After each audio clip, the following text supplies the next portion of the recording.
전 오늘 이 자리에 대한민국은 그 누구의 나라도 아닌 바로 우리의 모두의 나라이며 따라서 우리가 지켜야 한다고 말하기 위해 나왔습니다. 저는 12월 3일 윤석열 대통령에 의해 계엄이 선포될 때까지 우리나라가 얼마나 큰 위기 가운데 직면해 있는지조차 모르고 있었습니다.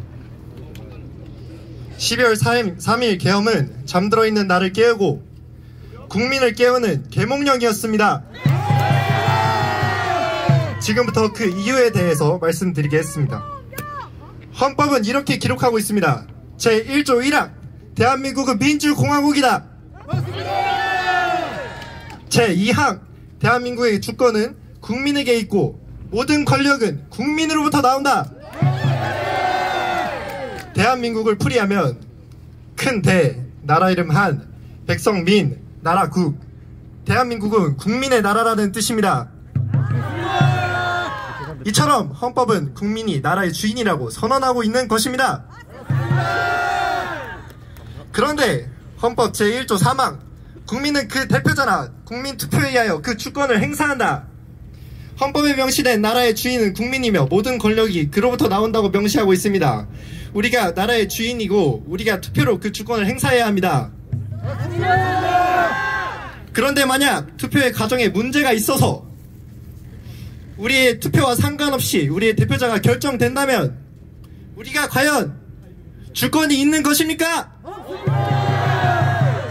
빳빳한 신권다발 투표지, 배춧잎 투표지, 일장기 투표지, 본드 투표지, 화살표 투표지, 좌우 여북이 맞지 않는 투표지, 무게가 다른 투표지 등의 많은 증거들이 부정선거를 가리키고 있습니다. 이 많은 증거들에 대해 선관위는 국민이 납득할 수 있고 의혹 또한 없도록 투명하게 진위를 밝혀야 하는 것이 아닙니까? 왜 선관위는 서버를 공개하지 않는 것입니까? 통합선거인 면보를 왜 확인시켜주지 않는 것입니까? 심지어는 자칭 가족회사로 운영되는 기관에게 국민의 주권이 달린 선거를 맡기는 것이 말이 됩니까?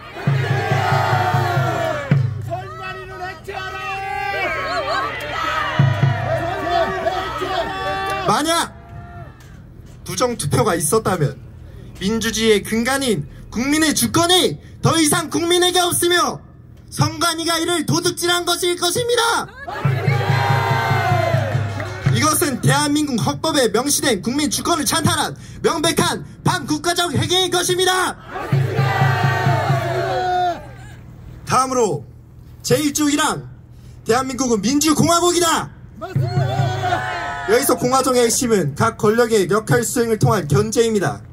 우리는 사건 분립에 대해서 익히 들어 알고 있을 것입니다. 이처럼 권력의 견제는 어느 한 기관이 권력을 장악하는 것을 막고 법치로 나라를 다스리며 특히 헌법에 의해 나라가 작동되기 위한 필수적인 요소인 것입니다.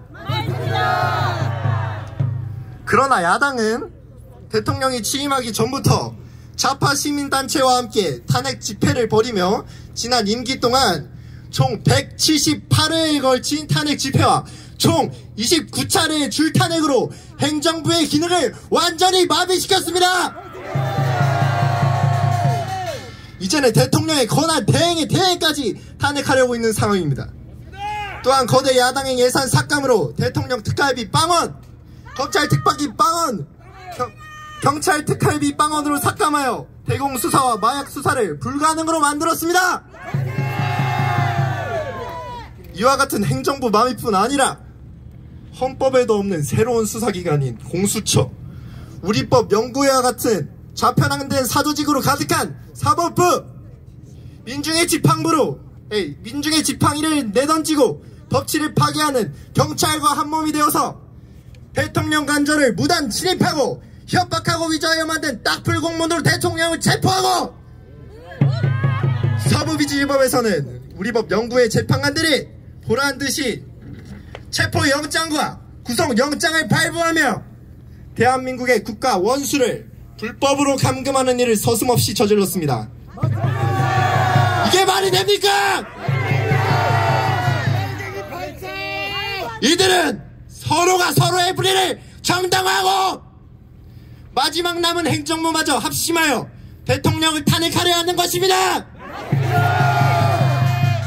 이러한 세력은 나라의 삼권 분립 체계를 무너뜨린 독재 세력이며 민주공화국이라는 나라의 정체성을 어지럽히는 반국가 세력인 것입니다. 마지막으로 헌법이 우리에게 보장하고 있는 자유에 관한 내용입니다. 헌법은 우리에게 신체의 자유, 언론의 자유, 집회 결사의 자유, 종교의 자유 등 여러가지 자유를 보장하고 있습니다. 만일 우리가 이 자유를 빼앗기는 누군가를 외면한다면 우리가 이와 같이 자유를 뺏길 때 아무도 우리의 자유를 지키기 위해 함께 싸워주지 못할 것입니다. 저는 얼마 전 전한길 선생님 동영상에서 백지 광고를 낸 신문사를 보았습니다. 여러분, 우리는 이미 언론의 자유를 빼앗겼습니다. 심지어 야당에서는 카톡 검열로 통신의 비밀과 표현의 자유를 빼앗으려는 모습을 우리 다 보지 않았습니까? 또한 얼마 전까지 감옥에 계셨던 윤석열 대통령님을 보십시오. 불법을 자행하며 한 나라의 국가 원수인 현직 대통령을 그가 또 내란죄로 인신을 구속하여 신체의 자유를 빼앗는 모습을 보십시오.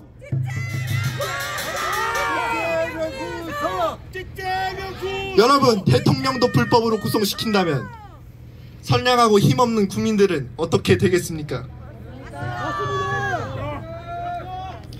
편파적인 언론들은 현직 대통령을 내란 수괴로 몰아 국민들의 눈과 귀를 가리고 인민재판으로 대통령을 구속시킨 현 사태의 심각성을 우리는 알아야만 합니다. 이들은 헌법이 보장하는 모든 자유를 제한하기까지 이 나라의 법치를 무너뜨리고 국민의 모든 권리에 정면으로 대적하는 반국가 세력인 것입니다. 따라서 다시 말하자면 헌법 제1조이랑 대한민국은 민주공화국이다.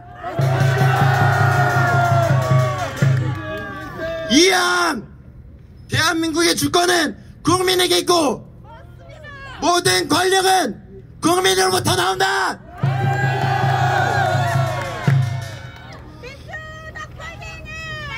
이러한 헌법에 명시된 나라의 근간을 흔들며 천부적인 인권과 자유를 제한하는 반국가 세력으로부터의 위기에 우리는 직면해 있는 상황인 것입니다.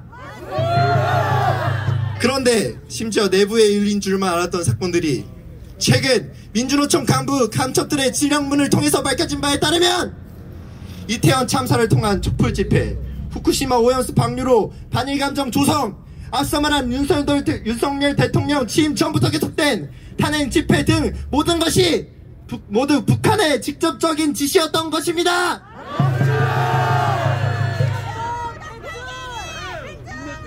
또한 왜인지 모르겠지만 북한은 공수처 설치와 선거법 개정을 반대하는 보수패당에 대한 대중의 분노를 폭발시켜라, 검찰 개혁안의 국회 통과가 실현될 때까지 자유한국당을 집중 공격해라 등의 지령으로 민주당의 행보에 적극적인 지지를 보여주고 있습니다. 맞습니다.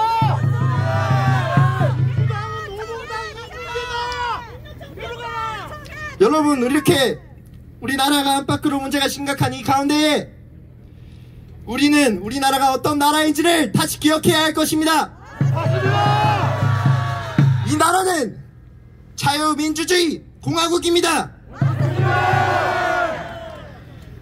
대한민국의 주권이 우리에게 있기 때문에 우리가 진정한 주인의식을 가져야 합니다. 맞습니다. 카이스트 구성원분들과 국민 여러분, 제대로 된 나라에 있더라도 제대로 된 국민이 없으면 무슨 소용이 있겠습니까? 이제 우리가 깨어나야 합니다. 저를 비롯한 많은 청년들이 이번 계엄령을 통해 진실된 역사와 국가관을 알아가고 있습니다. 때문에 계엄령은 국민을 향한 메시지이며 국민을 일깨우는 계몽령인 것입니다. 그러므로 여러분, 분연히 일어납시다. 우리가 깨어날 때가 비로소 이 나라가 다시 세워낼 때인 줄로 믿습니다. 그날이야말로 대한민국을 위해 흘린 피와 땀이 다시 기억될 줄로 믿습니다. 마지막으로 사랑하는 조국 대한민국 만세 삼창하도 하고 마치도록 하겠습니다. 대한민국 만세! 만세!